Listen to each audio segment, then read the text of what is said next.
All right, moving on to my Lakers season preview. So I have them at number 4 in my power rankings. Quick offseason recap. They lost Mo Bamba, Malik Beasley, Troy Brown Jr., Wenyen Gabriel, Dennis Schroeder, and Lonnie Walker. They added Jalen Hood-Schifino and Maxwell Lewis in the draft. And for you Lakers fans who haven't seen my draft scouting report on them, go back in my feed to right around the draft, and I actually did full scouts on both Jalen Hood-Schifino and Maxwell Lewis at that point, and then I did additional scouts of them at Summer League. So if you're looking for more content on them, you'll find that back in the feed. Jackson Hayes, Christian Wood, the 2 backup centers they brought in. Taurean Prince, Cam Reddish. Taurean Prince is what I think is a really interesting option to have as forward depth from the standpoint of the fact that he kind of functionally operates as a 3. Vanderbilt can defend like a 3 and can defend like a 1, but can defend like a 3, which requires what do I mean by that? Let's dig into this a little bit. So we've talked about the defensive assignments on the show before, and the way I look at it, like most teams have 2 or 3 shot creators, right? And these are the guys that have the live dribble that are creating shots from the perimeter. Okay. Then they're going to have dudes that they use primarily for defense that they're going to try to tuck away in the weak side corner as a way that they can try to not gum up the offense a ton. And then they're going to have a screen and roll, either fulcrum or threat. So either a guy who comes up and sets screens and rolls to the basket, a guy like Nick Claxton, right? Or a fulcrum, a guy like Domantas Sabonis, Bam Adebayo, Nikola Jokic, who's going to actually be running most of the action with dribble handoffs and screens at the top of the key, right? So as you match up with them defensively, you need a guy who can guard in 2-man game, right? So let's call that Anthony Davis in this case. You need a guy who can guard the low man. In this case, let's call that LeBron James, because he's going to be the guy that's going to want to rest on a lot of possessions, and he actually is at his best defensively in year 21 as a low man defender, using his IQ and his ability to make plays at the rim defensively, right? So now I've got to guard these other 3 perimeter players. And these other 3 perimeter players are probably all shot creators, and so I've got to match up with them with point of attack defense. And so that is going to be different because now those defenders are going to have to navigate screens. LeBron is the low man, probably not going to have to navigate too many screens. Anthony Davis as the screen defender, probably not going to have to navigate too many screens. So bigger bodies do better in that position because it's more about dealing with physicality, jumping for contested rebounds, protecting the rim, that kind of thing, right? That's what those guys do. On the perimeter, it's very much about foot speed and quickness and the ability to navigate ball screens and cause problems at the point of attack. And so let's look at Rui Hachimura and Jared Vanderbilt. Rui Hachimura kind of fits more into that LeBron James mold. He's big, strong, good athlete, but he's a little top-heavy, not a very laterally quick player. So he can be impactful as a defensive rebounder, as a help defender, as a guy switching onto bigger players, in general, banging with bigger bodies, right? That's where he can be most useful defensively. But if you ask Rui Hachimura to start running around screens, there can be some issues there because he's a big body, doesn't slide his feet super well, right? But then on the offensive end, Rui Hachimura does function like a 3 because he's been shooting the shit out of the basketball since he came to the Lakers, and he can attack closeouts and hit pull-up jump shots. And then he can also do some 4 stuff offensively in the post and duck-ins and things along those lines, right? So Rui Hachimura defensively functions as a 4 and offensively functions as a 3-4, right? Then we look at Jared Vanderbilt. Offensively, he also functions as a 4. He's not a guy that can run drive and kick basketball or reliably knock down shots from above the break. You have to either tuck him in the corner and pray he makes 36% of them, or he has to work out of the dunker spot where he can struggle. You saw that against Golden State when he had a couple of catches under the basket that he fumbled, right? And so the problem with Jared Vanderbilt is he is an outstanding perimeter defender. He does defend like a 3. He can navigate screens. Actually, Jared Vanderbilt, in my opinion, is either a top tier or second tier perimeter defender in the league. That's how impactful he can be in that position. But he just has severe limitations on the offensive end of the floor. And so what I like about Taurean Prince is he basically brings kind of like the genuine 3 approach. He's a guy who can knock down, catch and shoot threes at a high rate and attack closeout, so he can functionally operate on offense like a 3. And then on defense, he's not as good defensively as Jared Vanderbilt, to be clear, but he can navigate over the top of screens and provide back pressure. That's his particular strength defensively. But you saw against Jonathan Kuminga, he can get punished in the post. So he can't defend like a 4, right? If you put a bigger athlete attacking him down low by the basket, he can struggle a little bit. So what I like about the Taurean Prince acquisition is it kind of gives you a more well-rounded group of forwards.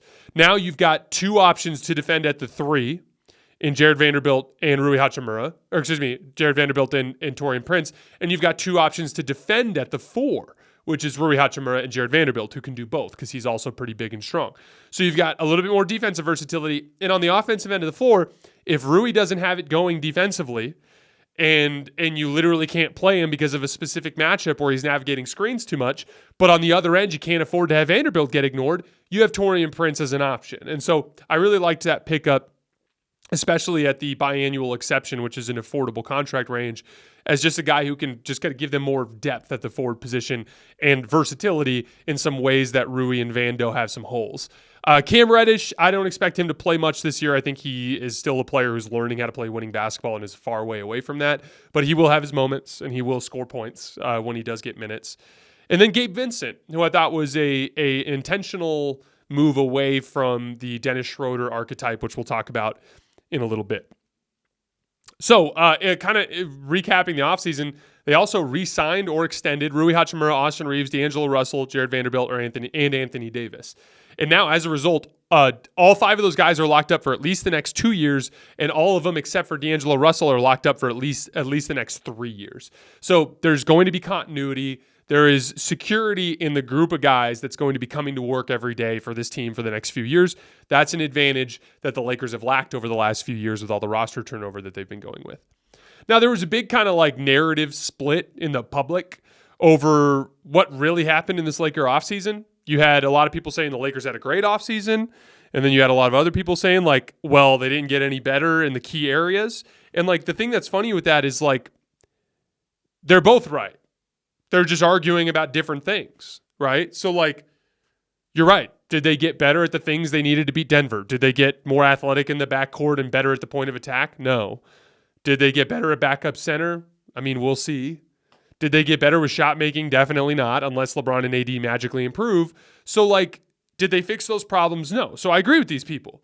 But the point is like, those weren't really capable of being fixed this offseason. Like, they made a run at Bruce Brown to improve their backcourt athleticism. He was too expensive. He's $20+ million a year. He went to the Pacers, right? They made a run at Brook Lopez. They needed a legit backup center. They went after Brook Lopez. They couldn't get him. He was $20+ million a year. Went back to the Bucks, right?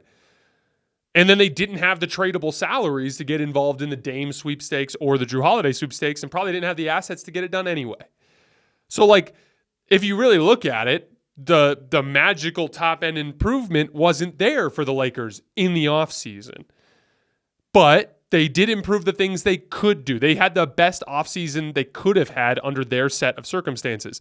They didn't get cute. They brought back all of their important playoff rotation players on affordable deals. And that continuity is valuable, right? They brought in useful depth at positions where they needed it. Depth at forward, Taurean Prince. They have 2 backup centers now.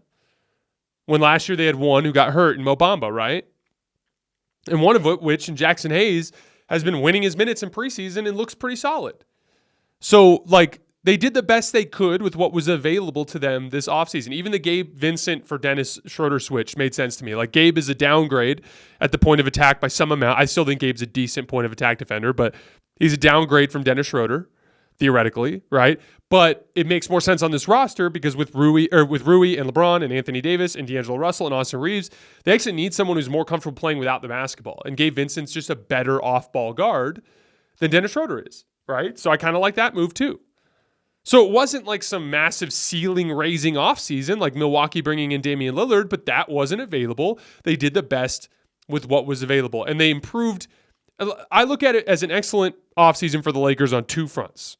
They became a better regular season team through continuity and depth, right? And then 2, they maintained flexibility if the right trade becomes available down the line. They have 4 salaries now between $10 million and $20 million that can be pieced together in any way to target a player. And they also have the depth at forward to where if they need to get rid of a forward, they can. Like if they have to use a forward as salary filler, they can because they've got 2 others left, right? So I'll give you an example. Let's say, and again, Lakers fans love Rui. I love Rui. Maybe it all works out and he stays with the Lakers forever. That'd be great. But what I'm saying is, let's say a great player comes available in the trade market and you have to use Rui salary. You can get to $33 million in salary filler with D'Angelo Russell and Rui Hachimura. And you can do that and still have Jared Vanderbilt and Taurean Prince at forward for the rest of the season, right? So like some star guard becomes available that monumentally improves the Lakers' chances with shot making in the playoffs. And you can get it done with D'Angelo Russell, Rui Hachimura, and 2 first-round picks. Now you have the ability to make a move like that. That is flexibility that they brought in this particular offseason with their strategy. So I thought that was a good strategy. Now, like, again, the process from Rob Pelinka has been great. The only real question is, and this is the thing, LeBron had his first real decline last year in the postseason, right? Now, that was injury, but injury is related to age. He's now in his 21st season. If the Lakers make it to the Western Conference Finals again this year, LeBron James will be 39 years old, 39 and a half years old at the time of that series. So, like, the real question is like, Rob's figured out his mistakes and he's rectified them. But the risk here was that, you know, LeBron's age 37 and 38 seasons basically went to waste, right? And now you're in age 39 season, right? So, again, I want to pay the compliment to Rob for the excellent job that him and his front office has done this offseason and really since the Rui Hachimura trade last year before the deadline. But there is, it's important to tell the full story, and the cost here is that LeBron's a lot older as a result. But who knows? Maybe it'll all work out because of other improvements we'll talk about in a little bit. So the depth chart as of right now, at guard, D'Angelo Russell, Austin Reeves, Gabe Vincent, and Jalen Hood-Schifino. At forward, LeBron James, Rui Hachimura, Jared Vanderbilt, Taurean Prince, Max Christie, Cam Reddish, and Maxwell Lewis. And at center, Anthony Davis, Jackson Hayes, and Christian Wood. So obviously a lot of depth at forward and center, which is weird compared to what they've had in earlier seasons. And they had 3 starting caliber guards, but they are a little thin at guard. Now, that's a good spot to be in because the 3 guards they have are all capable of starting for a legit NBA championship contender, right? But the problem is it's a big drop off to Jalen Hood-Schifino there. And, you know, maybe you look at Demoy Hodge there. Maybe you can play Max Christie as a 2 guard, but like, it is a pretty big drop-off. And so, essentially, like, they are a little bit thin at guard, and that's something to keep an eye on over the course of the season, just from the standpoint of injuries. Like, a significant injury to D'Angelo Russell or Austin Reeves could cause some problems for the Lakers with their lack of backcourt depth after those top 3 guys. Now, there are 4 playoff weaknesses that I see in this particular roster, and I want to dive into each of them for a second. So the first one is backcourt athleticism. Austin Reeves and D'Angelo Russell are both reasonably tall, right? Like 6'4", 6'5" between the two of them. But neither of them are particularly strong or athletic. And so they really struggle with Bruce Brown, especially D'Angelo Russell. Like, really struggled with Bruce Brown. It was one of the biggest swing factors in that series. Bruce averaged 12, 4, and 3. But most importantly, he sapped D'Lo of his confidence. D'Angelo Russell scored 6 points per game in that series on 32% shooting. And basically got removed from the floor by Darvin Ham. It was a big swing factor. And how did he do it? Because he was too big, strong, and athletic for him. On one end of the floor, just too physical at the point of attack, just basically taking D'Lo out of rhythm and sapping him of his confidence. And then on the other end of the floor, just straight line drives in semi-transition. Hard dribble moves to his right, knowing that D'Lo is not capable physically of sliding his feet and staying in front. Again, like, the Lakers' backcourt is super skilled. But athleticism is not a strong point. Now, the counterpoint here is the Nuggets lost Bruce Brown. And I really like Christian Brown, but he's not as good as Bruce Brown, right? So, like, I don't think the Nuggets are going to be able to capitalize on that specific advantage nearly as much in this offseason or this postseason. And I don't see that as an issue with any of the other teams they really could face in the West except for the Clippers. The Clippers with Terrence Mann and Russell Westbrook could cause serious problems for the Lakers with their backcourt athleticism. But again, like, the Clippers are too hard to take seriously as a threat because of their injury history. So I'm not super concerned about the backcourt athleticism, but that is definitely a weakness on this roster. The backup center position. None of the Lakers backup centers last year in the postseason were playable. Wenyen Gabriel is way too small, so he basically was just another forward, and LeBron basically ended up playing center. And then Mo Bamba, who sprained his ankle right before the postseason, and then when he was healthy, was not in a position to play. Now, will Jackson Hayes and Christian Wood be up to it? We'll see. Again, early through 2 preseason games, Jackson Hayes looks like the better option. They're plus 19 in his minutes. That's encouraging. You want to be positive with Anthony Davis off the floor, right? Now, some of those minutes were with Jackson Hayes, but Jackson's played well, but it's too early to tell. So I'm going to put a big question mark by that one. The third biggest weakness of this roster for the postseason is over-the-top shot making. The Lakers were 29th in pull-up jump shot efficiency in the regular season last year. So they're really second worst in the league. They also had a 101 offensive rating in the clutch in the playoffs. Not good. That comes down to LeBron James and Anthony Davis. Those two guys were awful last year, making shots over the top of the defense. Look what happened in the Denver series. All those games were close, right? 3 of the 4 games came down to crunch time. The only one that didn't come down to crunch time, the Lakers had a double-digit second-half lead, and really the Nuggets just did basically a clutch time blitz at the start of the fourth quarter, right? But what happened in that series? Every time the game slowed down, Nikola Jokic and Jamal Murray were able to make tough over-the-top shots, right? But LeBron James and Anthony Davis were not. That was literally the series. They were neck and neck basically the rest of the games, until it slowed down at the end, and then the Nuggets out-executed them every single time. Now, so far in preseason, they're shooting well, right? LeBron and AD have taken 16 jump shots in preseason, and they've scored 18 points on them. That's well over a point per possession. That's really good. But it's early, and that's something that they're going to need to clearly demonstrate throughout the regular season and throughout the postseason in order to fix. Now, like, unless there's a personnel move, a specific trade to make, it's up to LeBron or AD. But certainly from a roster standpoint over the offseason, they did not get any better there. And then lastly, point of attack defense. Now, point of attack defense, as I've always said, is one of the most important parts of modern NBA defense. Because of the team spamming pick and roll and how good pull-up jump shooters are now, you need a guy who can navigate over the top of screens and bother players from behind so that your backline can be impactful defensively. It's vitally important. Last year, they had 2 really good options. They had Dennis Schroeder and Jared Vanderbilt, right? But Dennis Schroeder was a little too small, particularly struggled with Jamal Murray. And then offensively, he was hit or miss, especially off the ball. Jared Vanderbilt was outstanding, like just an excellent point of attack defender, but had the offensive limitations that caused problems in the postseason, right? And now you've downgraded Dennis to Gabe, who is just going to be a lesser version of Dennis with the same small weaknesses, right? So, again, like if Jared Vanderbilt makes a significant improvement offensively, that helps to mitigate this problem. But even if that does happen, he's really your only guy. So this is a roster that has a significant weakness in point of attack defense, in my opinion. They're excellent backline defense and a lot more athletic than I think people think, but they're going to struggle at the point of attack. So in summary, it's backcourt strength and athleticism, which I don't think will matter much this year. And then the backup center position, which I think the Lakers will figure out before the end of the season, and I think Jackson Hayes has a good chance. So it really comes down to shot making and point of attack defense. Those are the 2 biggest weaknesses that will most likely get them beat at this point.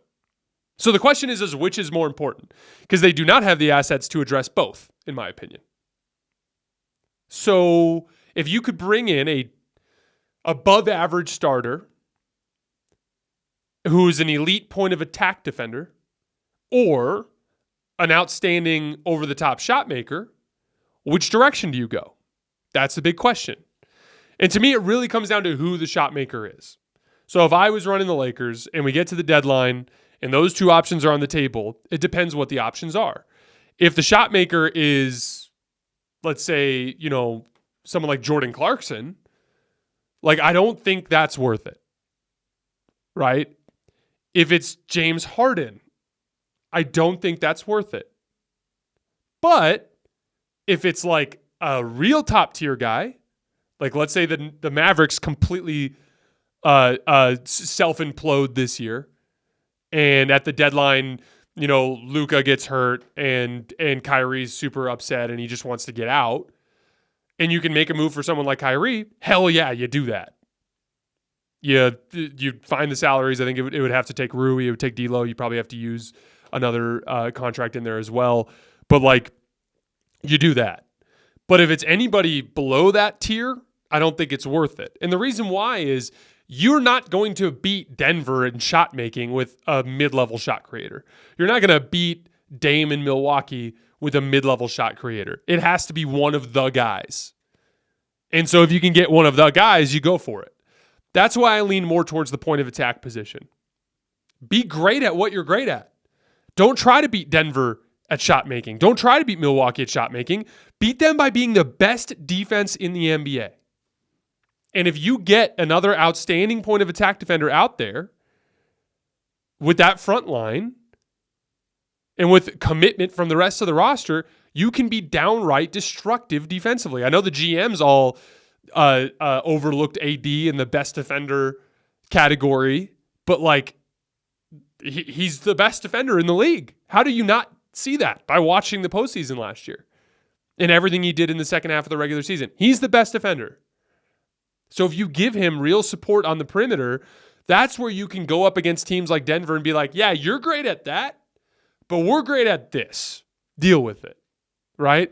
That's the way that I would go about it if I was running the Lakers. Unless it was a top-tier shot maker at the deadline, I'd be looking at a point of attack guy. And honestly, you don't do anything like that unless you need to. It's a judgment call you make at that point.